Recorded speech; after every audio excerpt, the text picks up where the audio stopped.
Hello everyone, my name is JC Santiago, and today we will be delving into a quick introduction or summary to the Bible, focusing more specifically on the first book, which is named Genesis. This book really sets up a background to the rest of the stories throughout the Bible, adding a tremendously intriguing aspect along the way, and that it tells the beginning of us, what exactly led up to you. I knew growing up in New England that not a lot of people here had heard the biblical stories that I was raised with. In fact, just recently I discovered that about 90% of my football team didn't even know the story of Adam and Eve, which is literally the first few chapters of the entire Bible. Because of this, I want to start at the very beginning, pun intended. The beginning of everything, really. The word Genesis itself means beginning. And the book starts with the words, in the beginning. Before that, however, I want to touch briefly on a background to the book and how one should read it, in my opinion. First of all, summarizing really sucks when it comes to a piece so intricate in its teachings. When summarizing, you will get the main point, but you will absolutely miss out on all the important and juicy details. So I highly recommend reading the stories for yourself afterwards. Make your own opinions. My second point is that when reading the Bible in general, it's smart to take off bits and pieces at a time since it's so large. In doing so, you have a better chance of picking up on important details that may answer questions you have. Also, while reading these texts, some things may be hard to believe. Because of that, I suggest going about it open-mindedly. Here's why. If we were to write about giant metal birds that soared through the sky without moving their wings, carrying humans in their bellies, and send it back hundreds of years to civilizations before us to read, they'd probably say that we were on shrooms. But really, we just call those planes.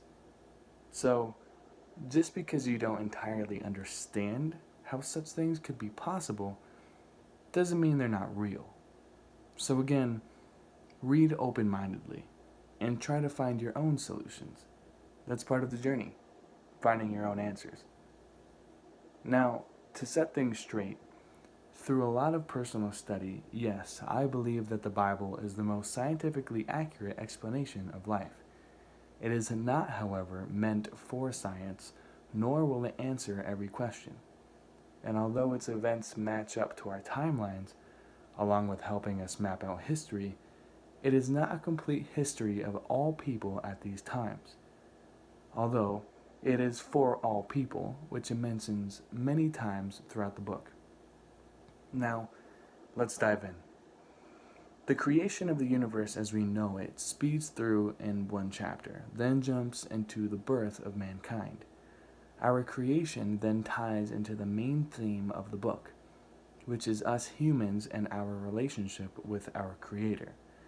The relationship starts peacefully and through love from God to His children, us. But it's soon split in chapter 3 when sin enters the picture and death follows behind.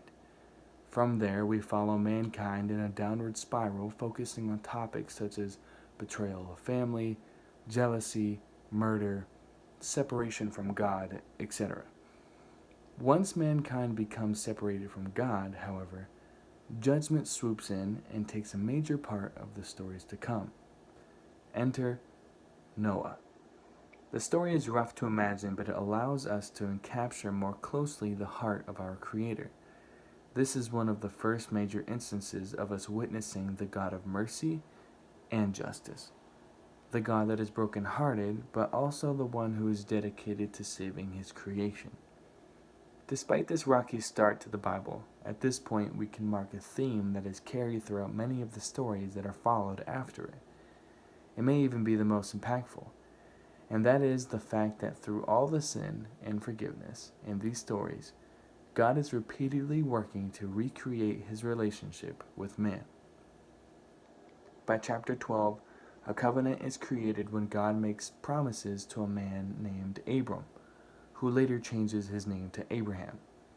Change is the focal point of this man's story since he chose a new path from his previous, a path of faith, which just so happens to also be another major theme throughout the Bible. Now, a covenant is a binding agreement between two separate beings that brings them into a relationship together. It connects the two, similar to a marriage. This will fall into God's plan to recreate his relationship with man.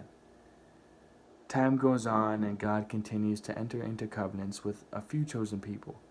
Each of their stories have many lessons and are set apart from the rest, since only a few throughout the Bible are able to walk with God himself. After Abraham, we follow the tales of his descendants, and it isn't too pretty. The adventures are filled with lies, blood, hate, lust, greed, and all the complex problems us people create. Though it isn't completely gloomy, the lesson we are eventually left with is redemption. Redemption makes its way into every story there is in the Bible, and each time there is a redeemer, or someone who opens the person's eyes to the pain they are causing, to themselves or to others. If it's not Abraham himself, it tends to be one of his descendants. So as a whole, you could say that Genesis is the backstory of creation and to the redemption of the whole world. As I said before, summarizing misses out on all the good stuff. So get into it, read it, take away your own thoughts. Break it up into pieces. Don't bite off more than you can chew. Go into it with an open mind, and lastly, when reading Genesis and the Bible as a whole, I read it as if I'm reading part of my story, what led to me. In doing so, it adds a more personal feel and piques my interest, which, in effect, focuses me. So, if you want, read it as our story, as a part of who we are. Thank you for listening.